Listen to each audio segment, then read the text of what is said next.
मुक्त संगो नहम वादी धृत्युत्साह समन्वितः सिद्ध्य सिद्ध्ययोर निर्विकारः कर्ता सात्विको उच्यते।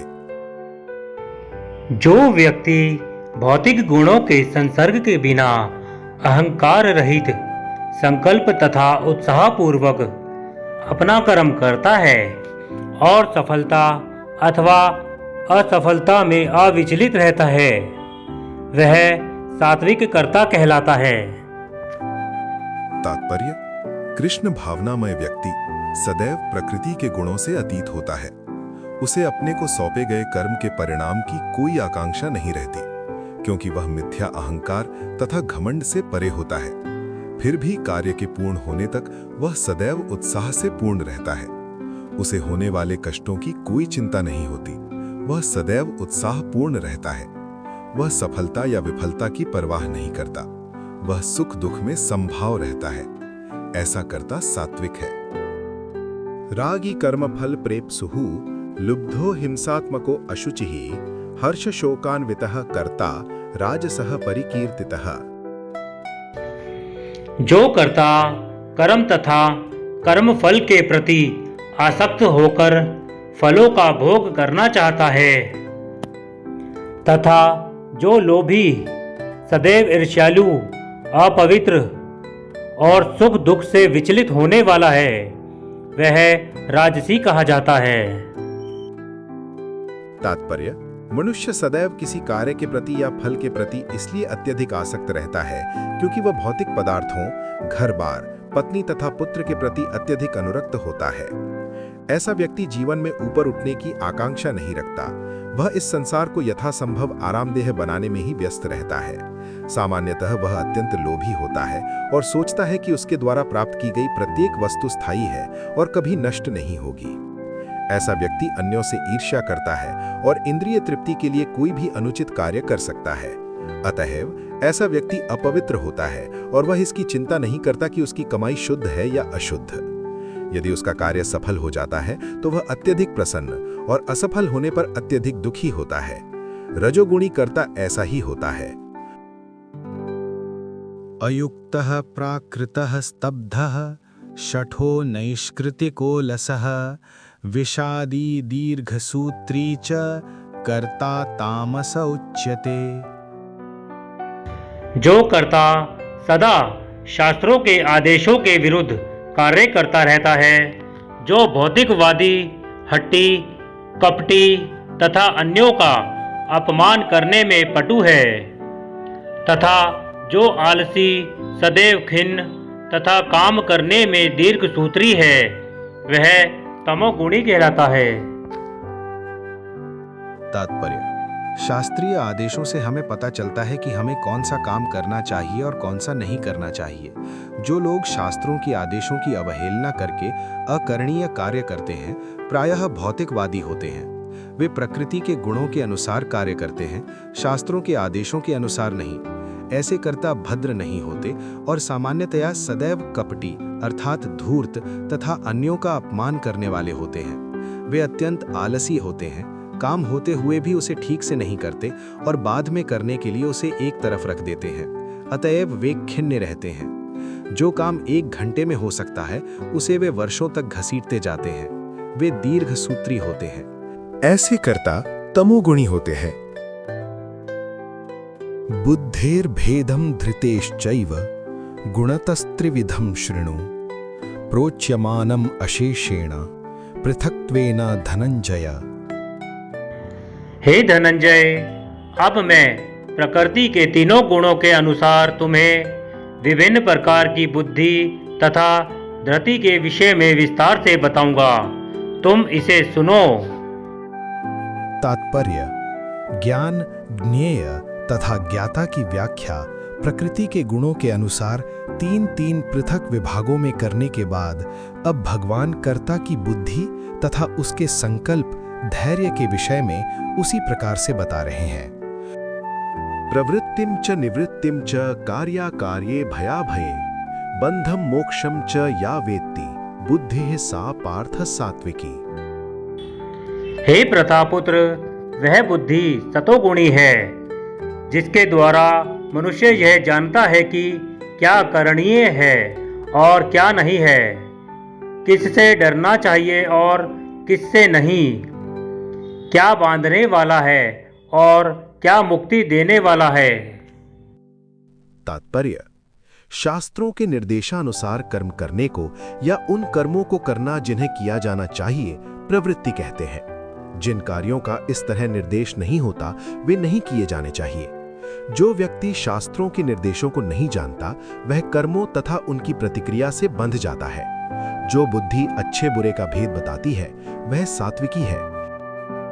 यया धर्मम अधर्मम च कार्यम चाकार्यमेव च अयथावत् प्रजानाति बुद्धिः सा पार्थ राजसी।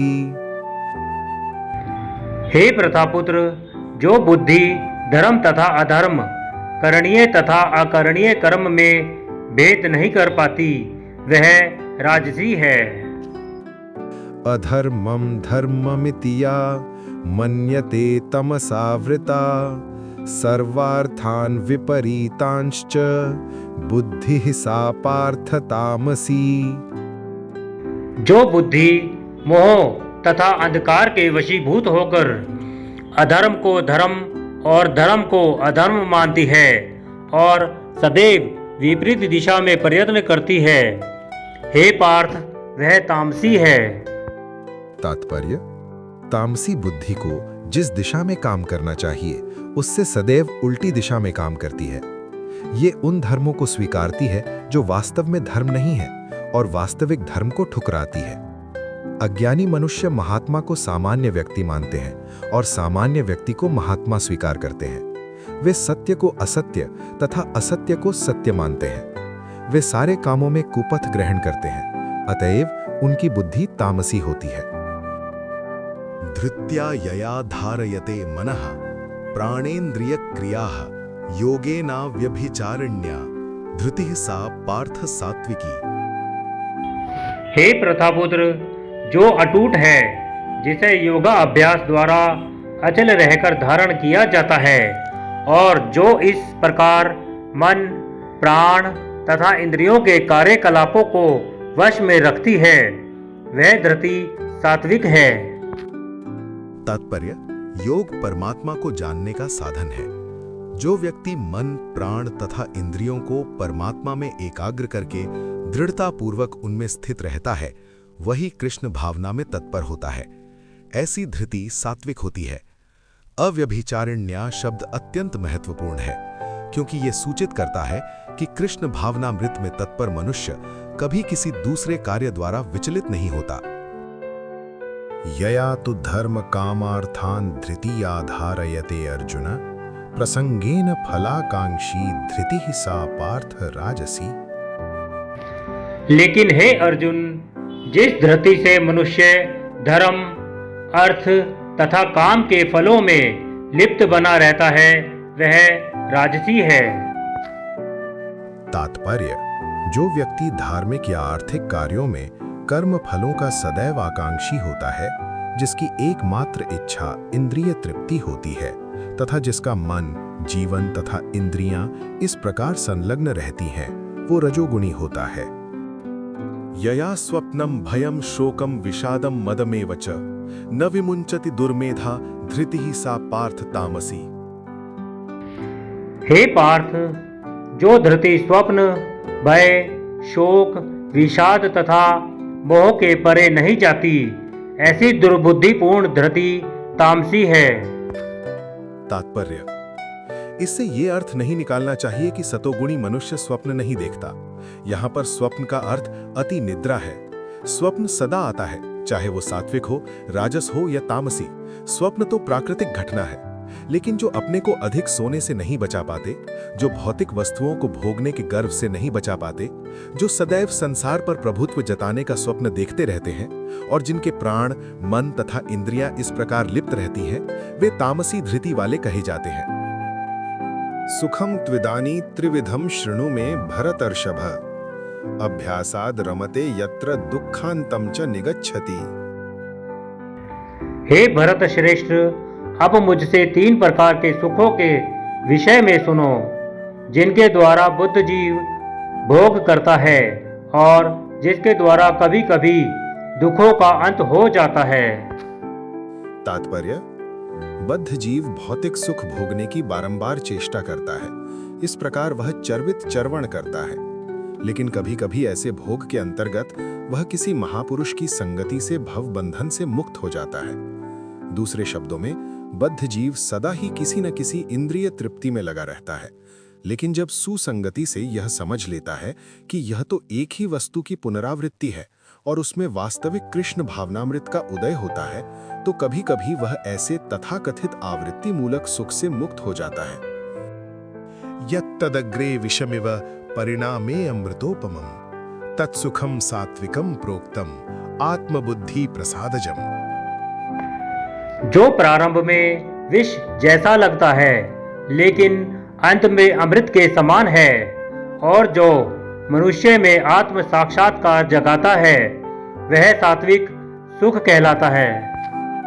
तात्पर्य: आत्म साक्षात्कार के साधन में मन तथा इंद्रियों को वश में करने तथा मन को आत्म केंद्रित करने के लिए नाना प्रकार के विधि विधानों का पालन करना पड़ता है। ये सारी विधियां बहुत कठिन और विष के समान अत्यंत कड़वी लगने वाली हैं, लेकिन यदि कोई इन नियमों के पालन में सफल हो जाता है और दिव्य पद को प्राप्त कर लेता है, तो वह वास्तविक अमृत का पान करने लगता है और जीवन का सुख प्राप्त करता है।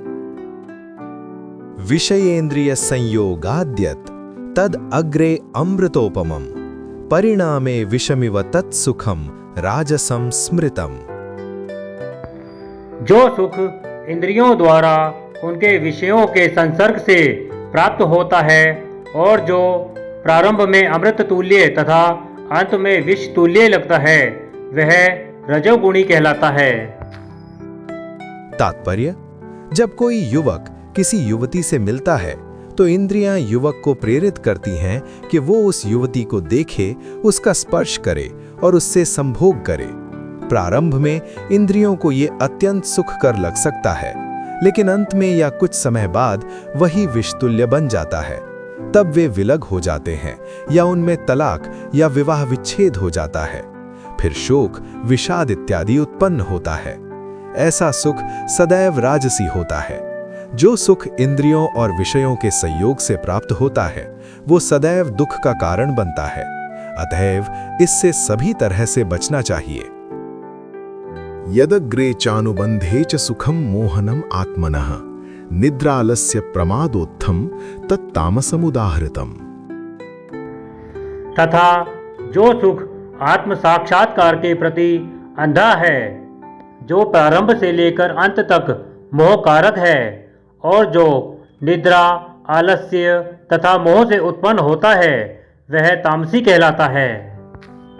तात्पर्य: जो व्यक्ति आलस्य तथा निद्रा में ही सुखी रहता है, वो निश्चय ही तमोगुणी है। जिस व्यक्ति को इसका कोई अनुमान नहीं है कि किस प्रकार कर्म किया जाए और किस प्रकार नहीं, वो भी तमोगुणी है। तमोगुणी व्यक्ति के लिए सारी वस्तुएं भ्रम, मोह है। उसे न तो प्रारंभ में सुख मिलता है न अंत में। रजोगुणी व्यक्ति के लिए प्रारंभ में कुछ क्षणिक सुख और अंत में दुख हो सकता है, लेकिन जो तमोगुणी है, उसे प्रारंभ में तथा अंत में दुख ही दुख मिलता है।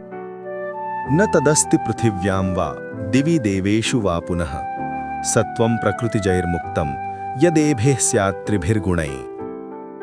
इस लोक में, स्वर्ग लोकों में या देवताओं के मध्य में कोई भी ऐसा व्यक्ति विद्यमान नहीं है जो प्रकृति के 3 गुणों से मुक्त हो। तात्पर्य: भगवान इस श्लोक में समग्र ब्रह्मांड में प्रकृति के 3 गुणों के प्रभाव का संक्षिप्त विवरण दे रहे हैं। ब्राह्मण क्षत्रिय विषाम शूद्राणाम च परंतप कर्माणि प्रविभक्तानि स्वभाव प्रभवैर्गुणैः। हे परंतप, ब्राह्मणों, क्षत्रियों, वैश्यों तथा शूद्रों में प्रकृति के गुणों के अनुसार उनके स्वभाव द्वारा उत्पन्न गुणों के द्वारा भेद किया जाता है। शमो दमस्तपस् शौचम क्षान्तिरार्जवमेव च ज्ञानम विज्ञानमास्तिक्यम ब्रह्म कर्म स्वभावजम। शांति, प्रियता, आत्मसंयम, तपस्या, पवित्रता, सहिष्णुता, सत्यनिष्ठा, ज्ञान, विज्ञान तथा धार्मिकता। ये सारे स्वाभाविक गुण हैं जिनके द्वारा ब्राह्मण कर्म करते हैं। शौर्यम तेजो धृतिर्दाक्ष्यम युद्धे चाप्य पलायनम दानम ईश्वर भावश्च क्षात्रम कर्म स्वभावजम। वीरता, शक्ति, संकल्प, दक्षता, युद्ध में धैर्य, उदारता तथा नेतृत्व ये क्षत्रियों के स्वाभाविक गुण हैं। कृषि गोरक्ष वाणिज्यम वैश्य कर्म स्वभावजम परिचर्यात्मकम कर्म शूद्रस्यापि स्वभावजम। कृषि करना, गौ रक्षा तथा व्यापार वैश्यों के स्वाभाविक कर्म हैं और शूद्रों का कर्म श्रम तथा अन्यों की सेवा करना है। स्वे स्वे कर्मणि अभिरतः संसिद्धिं लभते नरः स्वकर्म निरतः सिद्धिं यथा विन्दति तच्छृणु। अपने अपने कर्म के गुणों का पालन करते हुए प्रत्येक व्यक्ति सिद्ध हो सकता है। अब तुम मुझसे सुनो कि यह किस प्रकार किया जा सकता है। यतः प्रवृत्तिर्भूतानां येन सर्वमिदं ततं स्वकर्मणा तमभ्यर्च्य सिद्धिं विन्दति मानवः। जो सभी प्राणियों का उद्गम है और सर्वव्यापी है, उस भगवान की उपासना करके मनुष्य अपना कर्म करते हुए पूर्णता प्राप्त कर सकता है। तात्पर्य, जैसा कि 15वें अध्याय में बताया जा चुका है, सारे जीव परमेश्वर के भिन्नांश हैं। इस प्रकार परमेश्वर ही सभी जीवों के आदि हैं। वेदांत सूत्र में इसकी पुष्टि हुई है, जन्माद्यस्य यतः। अतएव परमेश्वर प्रत्येक जीव के जीवन के उद्गम है। जैसा कि भगवद गीता के 7वें अध्याय में कहा गया है, परमेश्वर अपनी परा तथा अपरा इन दो शक्तियों द्वारा सर्वव्यापी है। अतएव मनुष्य को चाहिए कि वे उनकी शक्तियों सहित भगवान की पूजा करें। सामान्यतया वैष्णवजन भगवान की पूजा उनकी अंतरंगा शक्ति समेत करते हैं। उनकी बहिरंगा शक्ति उनकी अंतरंगा शक्ति का विकृत प्रतिबिंब है। बहिरंगा शक्ति पृष्ठभूमि है, लेकिन परमेश्वर परमात्मा रूप में पूर्णांश का विस्तार करके सर्वत्र स्थित हैं। वे सर्वत्र समस्त देवताओं, मनुष्यों और पशुओं के परमात्मा हैं। अतएव मनुष्य को ये जानना चाहिए कि परमेश्वर का भिन्नांश होने के कारण उसका कर्तव्य है कि वो भगवान की सेवा करे। प्रत्येक व्यक्ति को कृष्ण भावनामृत में भगवान की भक्ति करनी चाहिए। इस श्लोक में इसी की संस्तुति की गई है। प्रत्येक व्यक्ति को सोचना चाहिए कि इंद्रियों के स्वामी ऋषिकेश द्वारा वे विशेष कर्म में प्रवृत्त किए गए हैं। अतएव जो जिस कर्म में लगा है, उसी के फल द्वारा भगवान श्री कृष्ण को पूजना चाहिए। यदि वो इस प्रकार से कृष्ण भावनामृत होकर सोचता है, तो भगवत कृपा से वो पूर्ण ज्ञान प्राप्त कर लेता है। यही जीवन की सिद्धि है। भगवान ने भगवत गीता में कहा है, तेषाम अहम समुद्धर्ता। परमेश्वर स्वयं ऐसे भक्त का उद्धार करते हैं। यही जीवन की सर्वोच्च सिद्धि है। कोई चाहे जिस वृत्तिपरक कार्य में लगा हो, यदि वो भगवान की सेवा करता है तो उसे सर्वोच्च सिद्धि प्राप्त होती है। श्रेयान् स्वधर्मो विगुणः परधर्मात् स्वनुष्ठितात् स्वभावनियतं कर्म कुर्वन्नाप्नोति किल्बिषम्। अपने वृत्तिपरक कार्य को करना, चाहे वह कितना ही त्रुटिपूर्ण ढंग से क्यों ना किया जाए, अन्य किसी के कार्य को स्वीकार करने और अच्छी प्रकार से करने की अपेक्षा अधिक श्रेष्ठ है। अपने स्वभाव के अनुसार निर्दिष्ट कर्म कभी भी पाप से प्रभावित नहीं होते। तात्पर्य, भगवद गीता में मनुष्य के वृत्तिपरक कार्य का निर्देश है। जैसा कि पूर्ववर्ती श्लोकों में वर्णन हुआ है, ब्राह्मण, क्षत्रिय, वैश्य तथा शूद्र के कर्तव्य उनके विशेष प्राकृतिक गुणों, स्वभाव के द्वारा निर्दिष्ट होते हैं। किसी को दूसरे के कार्य का अनुकरण नहीं करना चाहिए। जो व्यक्ति स्वभाव से शूद्र के द्वारा किए जाने वाले कर्म के प्रति आकृष्ट हो, उसे अपने आप को झूठे ही ब्राह्मण नहीं कहना चाहिए, भले ही वो ब्राह्मण कुल में क्यों न उत्पन्न हुआ हो। इस प्रकार प्रत्येक व्यक्ति को चाहिए कि अपने स्वभाव के अनुसार कार्य करे। कोई भी कर्म निकृष्ट नहीं है यदि वो परमेश्वर की सेवा के लिए किया जाए। ब्राह्मण का वृत्तिपरक कार्य निश्चित रूप से सात्विक है, लेकिन यदि कोई मनुष्य स्वभाव से सात्विक नहीं है तो उसे ब्राह्मण के वृत्तिपरक कार्य का अनुकरण नहीं करना चाहिए। क्षत्रिय या प्रशासक के लिए अनेक गर्हित बातें हैं। क्षत्रिय को शत्रुओं का वध करने के लिए हिंसक होना पड़ता है और कभी-कभी कूटनीति में झूठ भी बोलना पड़ता है। ऐसी हिंसा तथा कपट राजनीतिक मामलों में चलता है, लेकिन क्षत्रिय से ये आशा नहीं की जाती कि वो अपने वृत्तिपरक कर्तव्य त्याग कर ब्राह्मण के कार्य करने लगे। मनुष्य को चाहिए कि परमेश्वर को प्रसन्न करने के लिए कार्य करे। उदाहरणार्थ, अर्जुन क्षत्रिय था, वो दूसरे पक्ष से युद्ध करने से बच रहा था, लेकिन यदि ऐसा युद्ध भगवान कृष्ण के लिए करना पड़े तो पतन से घबराने की आवश्यकता नहीं है। कभी कभी व्यापारिक क्षेत्र में भी व्यापारी को लाभ कमाने के लिए झूठ बोलना पड़ता है।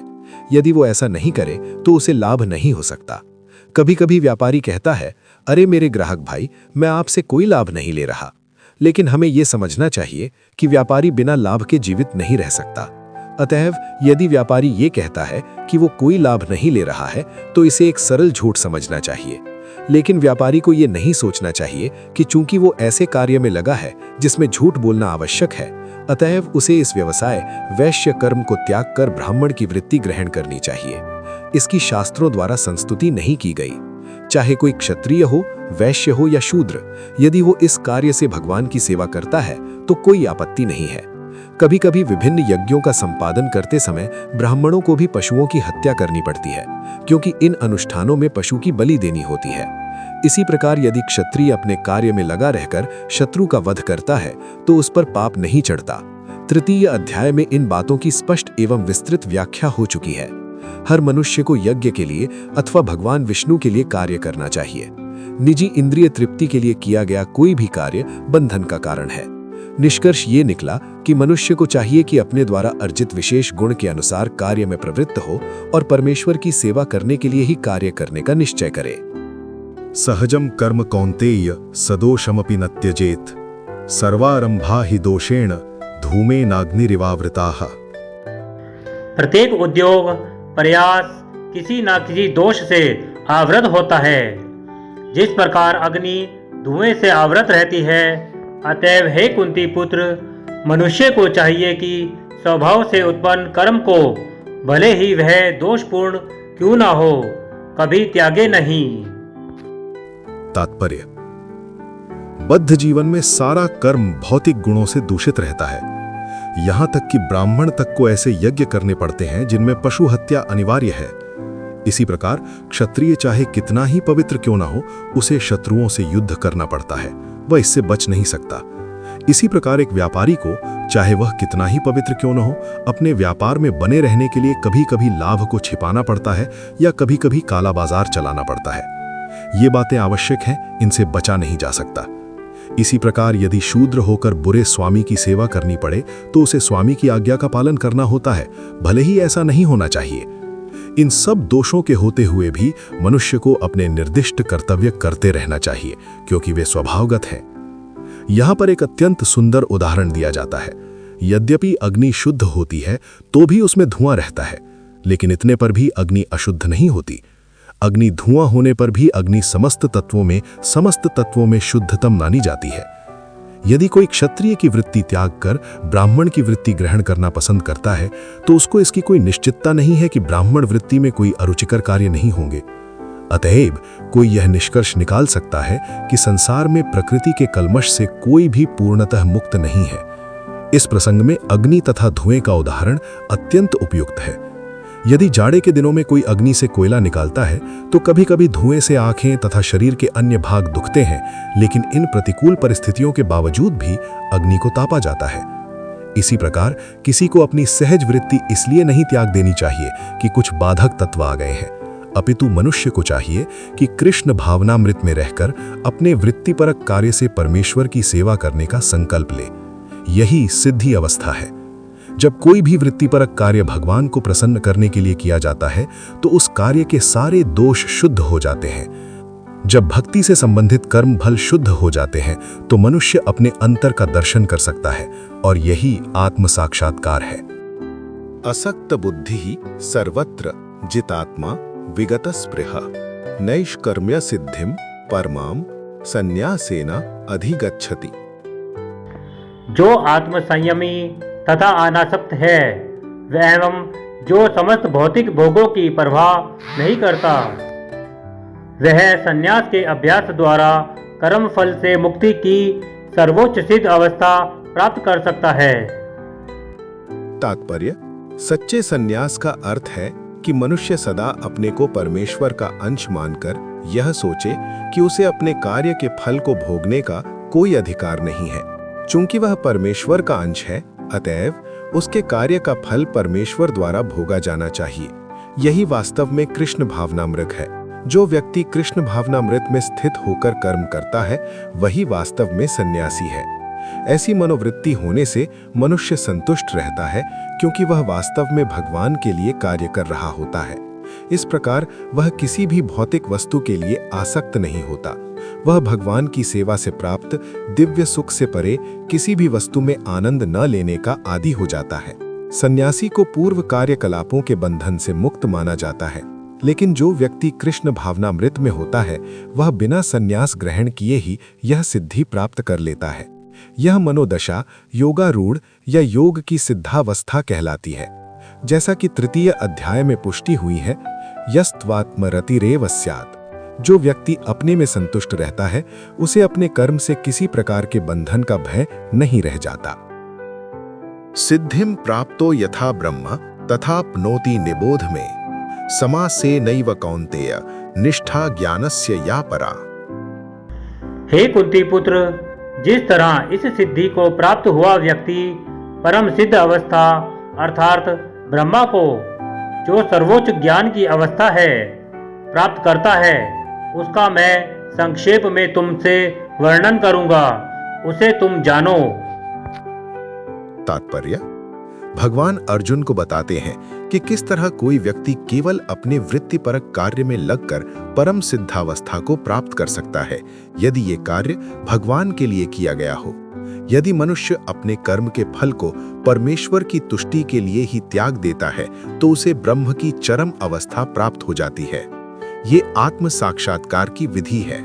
ज्ञान की वास्तविक सिद्धि शुद्ध कृष्ण भावनामृत प्राप्त करने में है। इसका वर्णन अगले श्लोकों में किया गया है।